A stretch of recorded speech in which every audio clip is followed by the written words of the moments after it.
Hey, Deb, you have some real nerve. Do you know that? I mean, really, just what kind of game are you trying to play here? I want to know why you're hanging out with my fiance so much. Just what are you getting at? Wait, what? What is all this about? Who even are you and how did you get my number? Wait a second, I recognize the name now. Isn't this Lindsay? We used to work together, right? I remember now, I used to be your supervisor. That's right. I'm glad you deem me worthy enough to remember. But what I want to know is just what do you think you're doing hanging around with my boyfriend all the time? Your boyfriend? I don't even know who that is. Oh, don't you play dumb with me. You're not fooling anyone at all, you know. Just come out and admit it. You've been stalking my boyfriend for a long time now, and I know it. You think that I'm stalking someone? I literally don't even know the person who I would be stalking. This is just ridiculous. What's ridiculous is the fact that you're almost 50 years old now, right? So what I want to know is why an old hag like you is hanging around with a young man in his 20s. Don't you see how wrong that is for you to do that? Look, Lindsay, I can promise you that I'm not stalking anyone at all, okay? You're lying to me and I know it. I've seen you do it myself so many times. I know that you're stalking my boyfriend, and it is seriously starting to piss me off, so just quit it. I still literally don't even know who you're talking about right now. I talk to and hang out with a lot of different people, so it's possible that your boyfriend is one of those people, but you still haven't even told me who that is. Tall guy, always wears a suit, broad shoulders. Does that ring enough bells for you? I work in an office where everyone wears suits, so no, if that's all you have to describe this person, then I still have no clue. Why don't you just tell me this person's name so we can stop playing this text version of Guess Who? You really think that I'm going to use my boyfriend's name in a conversation with his stalker? I wouldn't dream of it. Well, that's your choice, I suppose. But I just really think that this is the least effective way to go about doing this. I don't remember asking your opinion on that. Just make sure that you keep away from my boyfriend. Do you understand me? I literally don't understand you because first of all, I'm not stalking anyone, and second of all, I'm married. I literally have a husband and a son. I don't believe this. You're even worse than I thought. You mean to tell me that you have a loving family at home and you choose to go after my poor boyfriend? Although, I bet if I had to guess, my boyfriend would probably have to be around the same age as your son. Which makes all of this even worse. You're disgusting trying to go after someone your son's age. You're an old, washed-up cow and you need to learn to stick to your own age bracket. Got it? I don't know how many times I'm going to have to tell you that there is no stalking going on before you believe me. Shut up! I am sick and tired of having this conversation. Just make sure that you never, ever go near my boyfriend ever again. Oh, David, I'm home. Welcome back, Mom. I really missed you. I can't believe your work sent you on an overseas business trip for 6 whole months. Thank you, son. It really is nice to be back. I can't believe that I was gone for so long either. You know, I was actually supposed to arrive yesterday, but the weather was just awful. And then there were technical problems with my plane, and it was just a disaster. Well, I'm just glad that you're back today. After all, I'm getting married tomorrow, and I was worried that you weren't gonna make it when you told me you were pushing your arrival back. I really am sorry for worrying you. I was pretty worried about missing it myself. More than that, though, I feel so bad that I haven't been able to meet your fiance once. I know that you both started dating a while before I left, but we were always so busy, and then I left for my trip. Well, don't worry. You two will have plenty of time to get to know each other from here on out, and you'll finally get to meet her at the wedding. I've told her all about you, so I think you should just rest up and get ready for tomorrow. That's very sweet of you, David. And yes, I really should go get some rest and prepare for tomorrow. I'll see you tomorrow for the big day. Have a nice night, Mom. You too, sweetie. I'm so proud of you.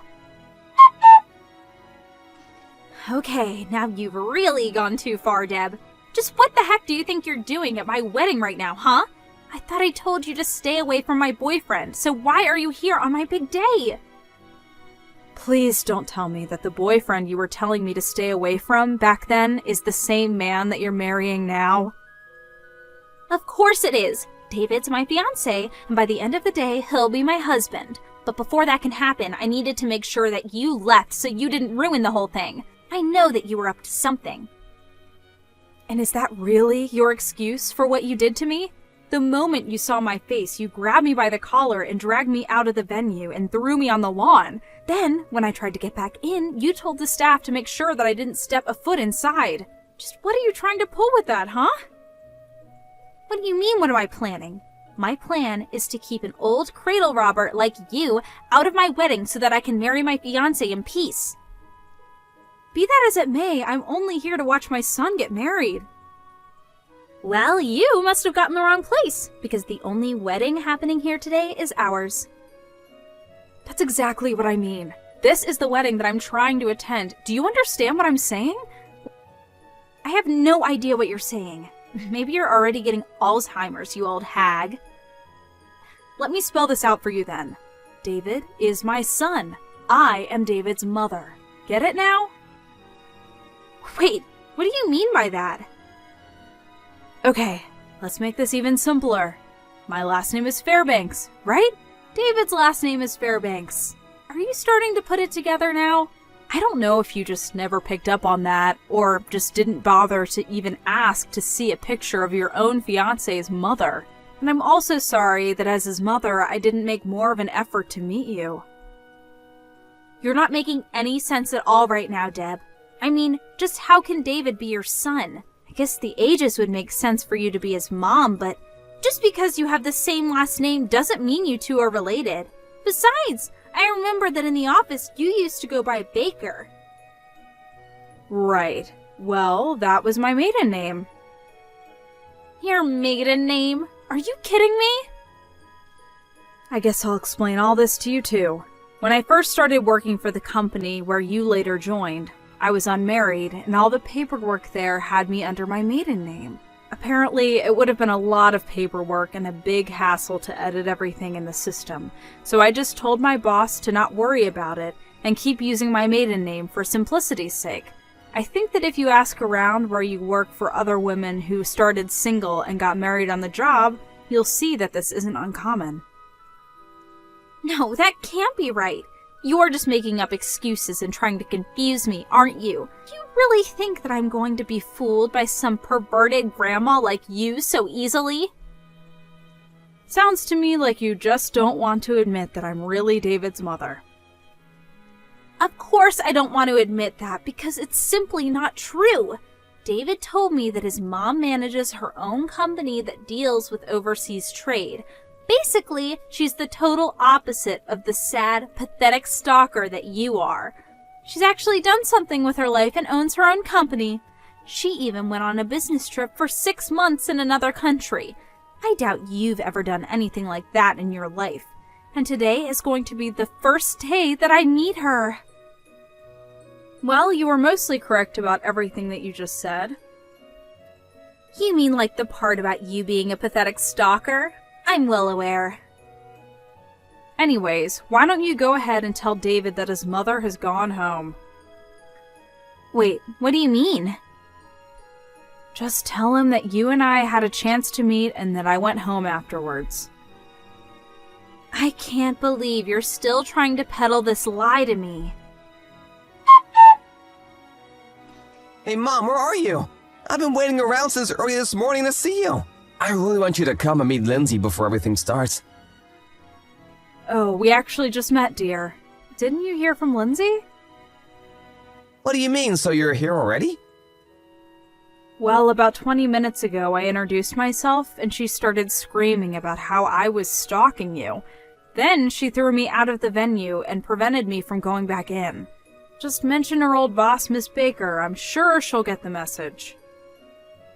Lindsay said that you were stalking me. I don't get it. She did, and now I'm on my way to the emergency room. Oh no, what happened? Well, when she threw me out of your wedding, I tripped down some stairs and fell on my knee. It's starting to swell up a bit, so I think I need to get it checked out. But I don't get it. Besides, didn't you come with Dad? Where is he? Your dad was busy parking the car, and then apparently he forgot something and had to go back to the parking lot. It was all while he was away that this happened. But he's with me now and taking me to the hospital. Anyways, if you wouldn't mind telling Lindsay that I'm actually your mother, I think it would save us all a lot of time. Right, got it. This can't be happening. I don't believe it. You really were his mother this whole time. Why didn't you tell me before I did what I did? But I did tell you. I explained to you in great detail, actually. But you should have done more to make me understand. Well, I wanted to tell you in person, but before I could get a word out, you threw me down the steps. After that, I had no choice but to type it all out for you. Except you decided to ignore all of that and continue to treat me like a stalker. But that's only because I really did think you were lying. I mean, I thought that you were just some jealous old lady who quit because she knew she couldn't compete with me. But I had no idea that you left to start your own business and travel all over the world. Well, you basically took the words from my mouth. I only left that old job to start my own business. Me quitting didn't have anything to do with you, though. It didn't at all? Although I do remember you quite clearly from those days, and it doesn't seem like you've changed one bit. Oh, please come back to the wedding. It's okay now that I know you're really David's mom. I believe you now. I'm afraid I couldn't do that if I wanted to. I'm at the hospital right now because of what you did to my knee. So, you won't come back? David, please, you have to reconsider. I really am so sorry. I didn't do it to be mean. I just made a little mistake. I just want to ask one thing, Lindsay. When you saw me walk up to you with my mom, did you really think that I was just having a casual chat with a woman who was stalking me? It's not like I haven't shown you any picture of my mom. Did you really just not realize that her and my so-called stalker were the same person? I just don't remember, that's all. You've got to be kidding me. I really didn't know they were the same person. Even if you didn't, you acted before you even bothered checking who my mom really was. You didn't even try to use your words or act like a responsible adult. And that's why I knew that I just couldn't marry you. Please, we can still make this work. Maybe you can, but I can't. I never want to hear from you again. When I got to the hospital on the day of what was supposed to be my son's wedding, I was grateful that my doctor said my knee wasn't seriously injured. Apparently, Lindsay somehow heard that the injuries were quite light and tried to use that to get David to take her back. She told him that I was going to make a full recovery and that in the end there was no permanent damage, so there was no point in canceling the marriage. In response, David told her that he was going to send her my hospital bills, as well as the cancellation fees for all their wedding plans. When she heard just how much that was going to be in total, she knew she couldn't pay it and begged even harder to put this all behind them. Of course, my son just ignored her, but Lindsay didn't give up and continued to follow David around, begging him to take her back. Finally, David felt like he had no choice but to go to the court and ask for a restraining order from his crazy stalker.